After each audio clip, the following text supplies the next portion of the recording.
Springtime. The birds are chirping, everything's turning green. We got almost 1,000 Christmas trees planted this year, but wait, there's more. We still have to get our hay fields ready for cutting this year, and that means getting fertilizer down. So we have to hit the ground running and get it down before the grass grows too tall and is not very effective. Let's go. Well, that's just wonderful. I forgot to hit record and I was talking for the last 5 minutes. All right, so we are gonna put some fertilizer down on the hay fields. This is our first hay field out back here. We've got Didi riding along, who's pouting because she wants to go on the grass. And we are using urea plus sulfur, pelletized lime, and I think manganese. I don't know, I let them set it up. I know our pH is just a tiny bit low, so it needs to be brought up just a little bit. It's a little bit too acidic. So we're working on that. I was gonna go with Morgan composting and get some beautiful organic compost put down on my hay fields to really supercharge them, right? But their customer service is awful. Like, I can never get anybody to call me back. I have been trying and trying and trying to get on the list to have it delivered, and nothing. So I went with Nutrient Egg Solutions out of Greenville. I mean, those guys hook you right up. So, yeah, I'd rather go natural, but sometimes you have to go with what you can get. And if you can't get it, yeah, do what you can. So I'm gonna get this connected up and then we're gonna hit the field. I wonder what's gonna happen when it gets hit with lime. Or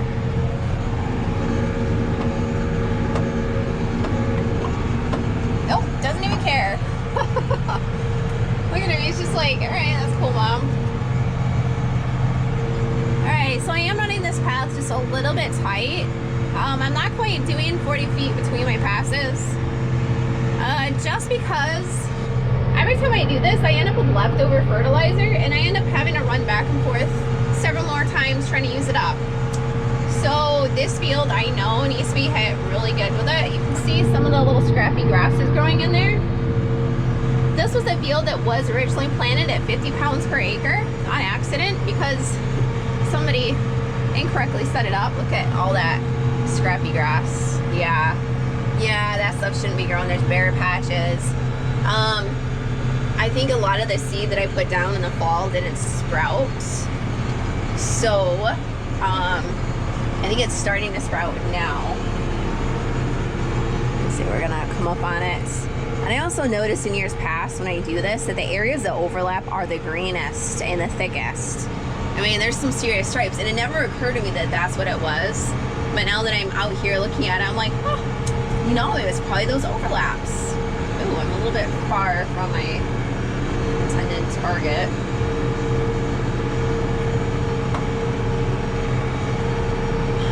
So good news. We got the TYM fixed. That was a relief. I was really nervous it was gonna be like a full-on clutch job. The other thing that got fixed is the side-by-side. Yes! After 3 years, maybe even 4, I don't know. It's finally running like a champion. They figured out the issue, and I think it was $1,800 to fix it and do an oil change. So, very, very grateful for that, because we didn't really want to have to spend $15,000 on a knockoff brand name side-by-side. I don't know why Eric mowed 2 different paths over there. That's interesting. But yeah, even still, you can see this isn't going to cover this whole thing. I still have to make another pass coming this way. That's fine. I mean, we got marsh grasses growing out there, so hopefully this will push it through, but maybe not. And that's okay, because this field is earmarked for Christmas trees down the road. Turn off our PTO. Oh, Didi, don't. Ugh. I gotta make sure I hit my neutral before she runs under my feet. All right, field 1 done. Now we're gonna do field 3 first and then finish everything up on field 2. I think that's a good way to go. All right, so you're probably wondering why I haven't been using my auto steer. And basically I just wanted to get a feel for the smaller fields. I don't really need the auto steer on the smaller fields because they're each like 4 passes. The bigger field, those hills are a nightmare to try to figure out, and I never get it right. So I do have this field programmed in here, and this is the exact spreader that I use every single time that they give me.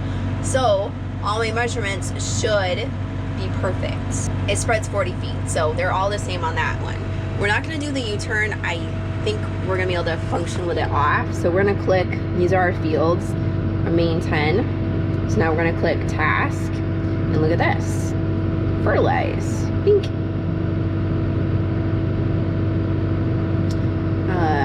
Boundary line, fertilizer carts. I guess we'll try that one. This is what I was wondering, is if you have to start from the same position every time, and it looks like you do. So that's kind of a bummer.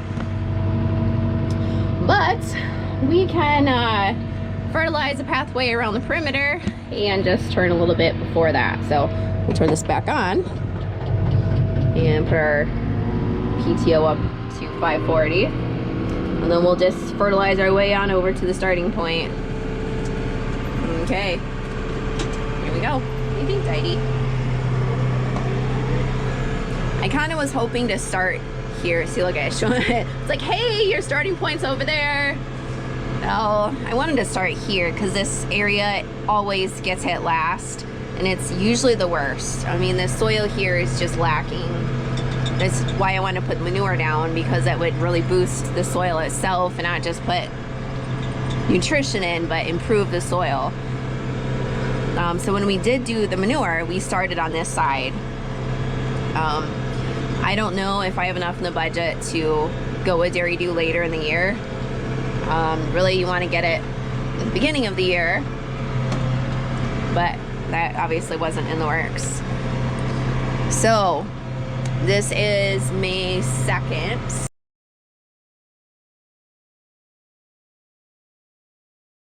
This is how tall the hay is, or the grass. It's not hay yet. Obviously, it's got a ways to go. I'm not sure if I want to do 3 cuts this year or just 2. 3 cuts are nice because with our humidity, lack of sunshine, all of that, smaller fields, when you have smaller fields, you have shade. So the more of those things you have, the longer it takes for the hay to dry. And so if your hay is extra thick and extra long, it's gonna take a lot more time to dry. In springtime, it can be hit or miss. So, I don't know. Maybe I'll do 3 cuts. You know, the only thing is, when you do 3 cuts, it costs more. I don't know if tonnage-wise you get that much more. You really would have to run some good numbers, and I haven't run any numbers like that. All right, so we're rounding the corner, fertilizing over to the corners. That's a creek right through there. There's one of Eric's deer stands there, another one over there. And yeah, the base of this hill usually is pretty decent. This side of it, you can see this looks a lot better than that other spot we were looking at. Like I said, that over there is more sand and this is more clay. So we're gonna come right up to where that post is up there, and then we're gonna see it's actually guiding us there right now. That's funny. It has a sense of humor. Now, they did upgrade their infrastructure on their LCD screen. I haven't been able to connect with them to get the update, but it's supposed to be a lot more intuitive, a lot more user-friendly. So all those things are nice to have. All of my previous complaints, I think they address in the upgrade. So, but either way, I've heard a lot of these RTK systems, whether it's John Deere, Case, or Sveaverken, they all have their quirks. It's just the nature of the beast. So, okay, back.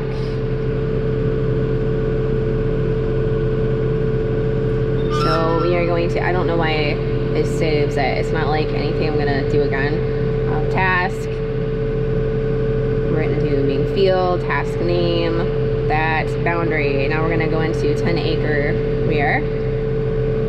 Oh, fertilizer cart, sorry. Guidance line, fertilizer, path 1. Okay. Okay. So now it's gonna complain and tell me that I'm not close enough to it, I think. Let's see what we got. Oh, okay. All right. So we're close enough that I think it's gonna start it. And I have U-turn turned off. So let's see what we got here. Did it go? Why are you not running? Hey, buddy. I think it's telling me I gotta get on track first. I think. Okay. Now you see that pause? And there goes my dog trying to. What are you doing? Didy. Back up. Alright, go ahead. Climb over. I got my foot on the brake. She's just so wiggly. Okay, scoot your butt. Thank you. Sit down. Ugh. I feel like Eric moved the seat too much for me. Alright, here we go. Ready? Woo, hands-free driving. Woohoo! And there goes my dog again. She gets weirded out with all this stuff. All right, so now we're on more or less a straight line. There it goes. Hands free. Oh, I need a little bit more juice. So it's funny because it remembers it's 40 feet and it's keeping it off the road, which is kind of nice. So I'm gonna try and pull it. I have to actually do the U-turn, so when it comes up to the edge of the field, I'm gonna have to turn it into the next row, which shouldn't be hard with this because it has such a wide turning radius anyway with the 40 feet. Something like the hay baler or the hay cutter, it's a lot trickier because you can't switch back. All right, so we're coming up to the edge. This kind of ditch thing right here is the edge. And if you guys are interested in checking out this Sveaverken system, just check out the link in the video description, and I'll try to post some of my other videos. So I thought that it would connect in, but it didn't. So I had to put it on pause. So now we're gonna come in here and see if we can hit the next row. And this is gonna be the tricky part. Oops. Is trying to get it to, yeah, see? Hit the next row. Let's see if it'll get it. If you're not close enough, it won't work, but I think I got it. All right. Actually, that's pretty close now that I'm looking at it. Huh. Maybe my measurement's not correct on this thing here.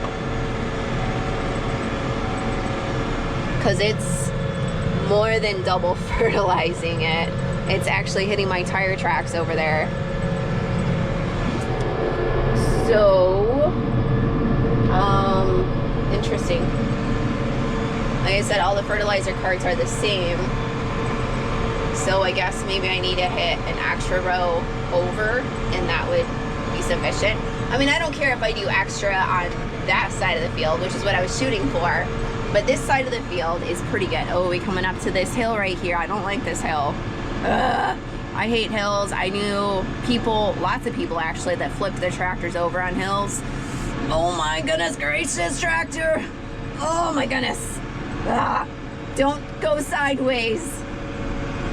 Like, seriously, I knew one guy that died and another guy that broke his back. And this is when I was a kid, before I became a farmer. So, yeah, it's definitely a fear in my head of flipping a tractor over. All right. So I was driving along, minding my own business, and all of a sudden I'm like, boy, I feel like the tractor's getting a little bit away from the line. And I'm like, huh, well, maybe it's just the angle of the hill. It must be following the angle of the hill. Well, lo and behold, it lost satellite signal right through here, and it just started swerving off to the side. So that whole area didn't get any fertilizer. Yeah, so my satellite signal just dropped out. That's one of the downfalls of smaller fields. Oh, there's deer. It's one of the downfalls of smaller fields is that if you have trees around you like we do, there's a good chance you might not be able to pick up any signal. And in that case, you have to order your own RTK setup for remote satellite stuff. So just a word to the wise. But that stuff costs you money, whereas the WAAS stuff is free. Yeah, it still says it can't pick up the satellite, but it still gives me the lines, so I'm not totally in the dark. It's just now my field is a mess. It's no longer streets. But actually, I don't even know if it's showing.